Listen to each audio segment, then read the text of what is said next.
Hello hi everyone. Mass communication basic tutorial class में मैं अंशुसन आप तमाम लोगों का फिर से स्वागत करती हूँ। और जिस थ्योरी पर आज हम बात करेंगे वो है नॉर्मेटिव थ्योरी ऑफ प्रेस, जैसे कि आपको स्लाइड्स में दिख रहे हैं। सो लेट्स बिगिन कि नॉर्मेटिव थ्योरी को हम लोग 4 थ्योरीज ऑफ द प्रेस भी कहते हैं। बहुत इंपॉर्टेंट है जब ये पूछा जाए कि ये नॉर्मेटिव थ्योरी क्या है, तो इस पर्टिकुलर थ्योरी में 4 थ्योरी इंक्लूडेड है। ठीक है, वो 4 थ्योरीज कौन कौन सी है वो भी हम बात करेंगे। और वो चारों थ्योरी एक दूसरे से बिल्कुल अलग है, बिल्कुल इंडिविजुअल है। और किस चारों थ्योरी अपने आप में एक बहुत सारी इंपॉर्टेंट इंफॉर्मेशन देती है। तो नॉर्मेटिव थ्योरी को कह सकते हैं कि जब ये थ्योरी का इजाद हुआ था उस वक्त इसका मेन मकसद ये था कि गवर्नमेंट और मीडिया के बीच के रिलेशनशिप को ये थ्योरी के माध्यम से समझाया गया है। मतलब कि किस तरीके से जैसे कि सरकार बदलती है तो उस पे सरकार बदलने के बाद किस तरीके से वो मीडिया पर अपना कंट्रोल रखती है, या मीडिया को लिबरल रखती है, या मीडिया को रिस्ट्रिक्ट करती है। तो कंप्लीटली कहीं ना कहीं इस थ्योरी को ये कहा गया है। जिस तरीके से जैसे कि अभी एक सरकार है, उसने मीडिया को किस तरीके से छूट दी हुई है, फिर जो पिछली सरकार थी उसने मीडिया को किस तरीके से कंट्रोल किया हुआ था या छूट दिया हुआ था। बेसिकली ये उस तरीके से थ्योरी को डिस्क्राइब करती है। तो ये थ्योरी जो है वो यूएसए में जब कहीं ना कहीं कह सकते हैं कि वर्ल्ड वॉर के टाइम पे, जब ये कोल्ड वॉर जब चल रहा था, तो कम्युनिज्म और सोवियत के बीच के जो युद्ध चल रहे थे, तो बहुत तरीके की न्यूज़ जो है वो निकल कर आ रही थी। तो उस टाइम पर किस तरीके से मीडिया पे कंट्रोल रखा जाए और मीडिया को क्योंकि ऑब्वियसली अगर जब दो कंट्रीज में फाइट होती है तो कई तरीके के कह सकते हैं कि प्रोवोक किया जाता है लोगों को, मीडिया के थ्रू लोगों को प्रोवोक किया ताकि और ज़्यादा दंगा फसाद फैले। तो इन तमाम चीज़ों पर किस तरीके से मीडिया को कंट्रोल किया जाए और सही इंफॉर्मेशन लोगों तक कैसे पहुंचाई जाए, इन तमाम चीज़ों पर बात की गई थी। तो normative theories are focused in the relationship between the press and the government and press than the press and the audience. यानी कि ऑडियंस और प्रेस के बीच के रिलेशनशिप को ये कम दर्शाती है। ये रिलेशनशिप प्रेस और सरकार के बीच के रिलेशनशिप पर नॉर्मेटिव थ्योरी ऑफ प्रेस बात करती है। ठीक है, आगे हम बात करते हैं कि किसने इसको प्रपोज किया। तो इसको प्रपोज करने में जो नाम का जिक्र होता है वो है फ्रेड साइबर्ट, थियोडोर पीटरसन और विलियम स्क्रैम। इन तीनों ने मिलकर 4 थ्योरीज ऑफ द प्रेस का इजाद किया था। और यही 4 थ्योरीज ऑफ द प्रेस, ये बुक आई थी 4 थ्योरीज ऑफ द प्रेस, और इसी बुक से ये थ्योरी का इजाद हुआ है कह सकते हैं। तो इस थ्योरी में बेसिकली कौन कौन सी थ्योरीज इंक्लूडेड है? तो ऑथोरिटेरियन थ्योरी है, लिबर्टेरियन थ्योरी है, सोशल रिस्पॉन्सिबिलिटी थ्योरी है और सोवियत मीडिया थ्योरी है। ठीक है, लेकिन ये 4 थ्योरी जो है इसके बाद 2 और थ्योरीज ऐड की गई थी, जिसे डेनिस मैकवेल ने 1980 में ऐड किया था, जिसका जिक्र कई बार किसी किताबों में आप देखेंगे तो रहता है, किसी किताब में नहीं रहता है। बट सिंस आप मतलब आपके अपने इंफॉर्मेशन के लिए या फिर कभी कभी एग्जाम में भी पूछा जाता है कि ये 4 थ्योरीज के अलावा 2 और थ्योरीज किसने इजाद किया था, तो डेनिस मैकवेल ने 1980 में डाला था। वो था डेवलपमेंट मीडिया थ्योरी और डेमोक्रेटिक पार्टिसिपेंट मीडिया थ्योरी। तो ये 1980 में आ रहा था डेनिस मैकवेल। बहुत इंपॉर्टेंट है, ये पॉइंट को हमेशा याद रखिएगा। तो नॉर्मेटिव थ्योरी का नीड क्या था ये हम समझते हैं। तो नॉर्मेटिव थ्योरी का नीड था कि येलो जर्नलिज्म को स्टॉप किया जाए। अब येलो जर्नलिज्म क्या होता है?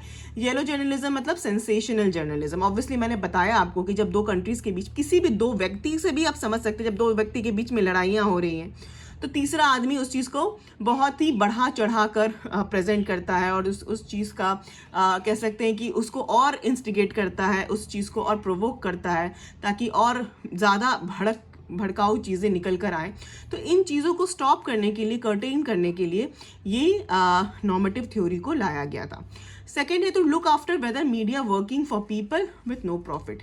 मीडिया का काम है लोगों के वेलफेयर के लिए काम करना, ना कि अपने रेवेन्यू जनरेट करने के लिए। तो इस चीज़ को भी प्रोटेक्ट करने के लिए, इस चीज़ को भी ध्यान रखने के लिए, स्क्रूटनाइज करने के लिए ये थ्योरी लाया गया ताकि मीडिया जो है वो लोगों के वेलफेयर पर वर्क करे, ना कि प्रोवोक करके, इंस्टिगेट करके अपना रेवेन्यू बढ़ाना या टीआरपी बढ़ाना। This should not be the focus of media. तीसरा है newspaper publishing the unethical business content to encourage the company for its higher advertisement pay. वही बात जो मैंने अभी बताया कि अनएथिकल चीज़ें ना आए ताकि अपना मुनाफा ना हो, अनएथिकल चीज़ के बेसिस पर ऐसी चीज़ें मीडिया ना करे। और फोर्थ है to look if media should broadcast the highly rated content even if it has a high level of violence.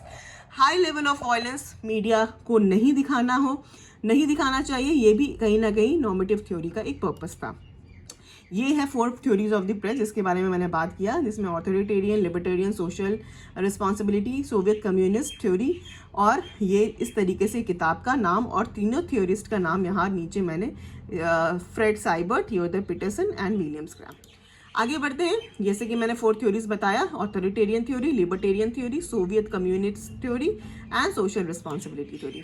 अब हम बात करते हैं ऑथोरिटेरियन थ्योरी के बारे में। जैसा कि ये इमेज ही बता रहा है किस तरीके से कंट्रोलिंग की बात हो रही है, किस तरीके से सप्रेशन की बात हो रही है, किस तरीके से आंख मुंह बंद किया जा रहा है। तो ऑथोरिटेरियन मतलब कि जैसे कि नाम ही बता रहा है, कोई एक अथॉरिटी है जो कहीं ना कहीं उस चीज़ को सप्रेस कर रही है, ऑप्रेस कर रही है, ठीक है, और उसको खुलकर बात करने के लिए अलाउ नहीं किया जा रहा है। तो this theory evolve in the 16th and 17th century, spreading through out the Europe with the printing press. ये थ्योरी का इजाद उस वक्त हुआ था, अब 16वीं और 17वीं शताब्दी के टाइम पे।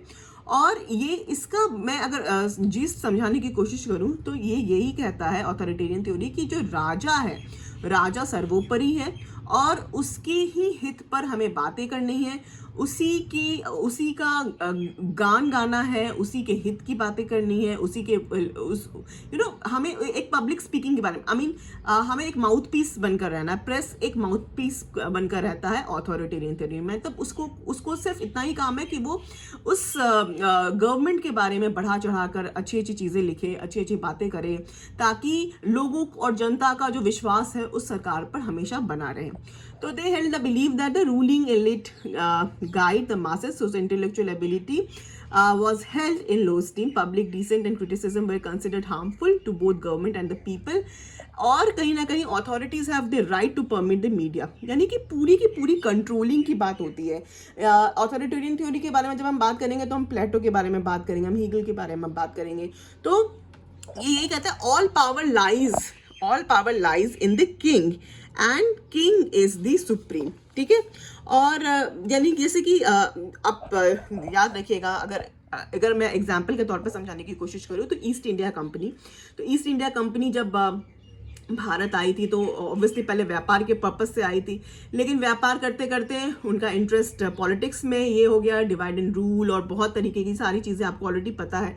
तो जब ये गवर्नमेंट आ गई और ईस्ट इंडिया कंपनी ने अपना कह सकते हैं कि उन्होंने अपना सरकार मतलब किस तरीके से उन्होंने प्रेस को रेगुलेट किया। लाइसेंसिंग एक्ट आया, सेंसरशिप एक्ट आया, गैगिंग एक्ट आया, वर्नाकुलर प्रेस एक्ट आया। तो ये सारे एक्ट्स जो भी ईस्ट इंडिया ब्रिटिश गवर्नमेंट जो लेकर आए, तो इन सब का पर्पस ये था कि प्रेस को सप्रेस करना। और उस वक्त लोग जो कुछ भी बोलना चाह रहे थे, बताना चाह रहे थे, बड़े बड़े फ्रीडम फाइटर्स उन्होंने अपने अपने अखबार निकाले थे, उन अखबार पर किस तरीके से रिस्ट्रिक्शंस लाए गए, कितने सारे फ्रीडम फाइटर्स को जेल कर दिया गया। तो ये कहीं ना कहीं ऑथोरिटेरियन थ्योरी इन्हीं चीज़ पे बात करती है कि हम बर्दाश्त नहीं करेंगे, हमारे खिलाफ कोई भी अपशब्द कहे, हमारे खिलाफ कोई भी क्रिटिसिज्म करे, हम बर्दाश्त नहीं करेंगे और इसके खिलाफ हम कुछ भी कार्रवाई कर सकते हैं। तो उन्होंने पहले ये निकाला कि अगर आपको अखबार निकालना है तो सबसे पहले आपको हमसे परमिशन लेना होगा। अखबार निकालने से पहले सारी चीज़ें एक एक पन्ने को स्क्रूटिनाइज किया जाता था कि उस पेपर में कुछ ऐसी चीज़, आपत्तिजनक चीज़ तो नहीं लिखी हुई है जो हमारे इमेज को ख़राब करे, बाहर हमारी इमेज को ख़राब करे। तो इस तरीके से स्क्रूटिनी की जाती थी। स्क्रूटिनी करने के बाद अगर पाया जाता था कि कुछ ख़राब लिखा गया है, आपत्तिजनक है, तो उस पर कार्रवाई किया जाता था। तो इस तरीके से प्रेस को इतना सप्रेस कर दिया जाता था कि वो प्रेस कहने को ही प्रेस था, बाकी उसके पास कोई वजूद नहीं बचता था। तो ऑथोरिटेरियन थ्योरी कहीं ना कहीं इसी मुद्दे पर बात करती है। अब आगे बढ़ते हैं हम कि main principles of the theory क्या था। तो media should do nothing which could undermine establish authority, जैसे कि मैंने बताया। Censorship can be justified to enforce this principle. Journalists or media professionals have no independence. Unacceptable attack on authority are not allowed. If media violates the government against license, then the authority has all the right to cancel the license. In fact, आप licence भी cancel करने का पूरा कह सकते हैं उनके पास right था। अगर कुछ भी ऐसा उनको पाया जाता था तो वो उस पेपर के लाइसेंस को ही रद्द कर देते थे। तो हमारे पास एग्जाम्पल में इमरजेंसी के टाइम पर जब इंदिरा गांधी की सरकार थी तो उन्होंने भी कुछ इस तरीके से इम्पोज किया था रिस्ट्रिक्शन। और उसके पहले मैंने ब्रिटिश गवर्नमेंट के बारे में बताया ही आपको कि किस तरीके से उन्होंने लगातार बहुत सारे कानून लाकर प्रेस पर कितने सारे कानून लाए और उन्होंने उस पर रिस्ट्रिक्ट किया। अब आगे बढ़ते हैं हम लिबर्टेरियन थ्योरी, लेकिन ये मैं आपको नेक्स्ट क्लास में बताऊंगी।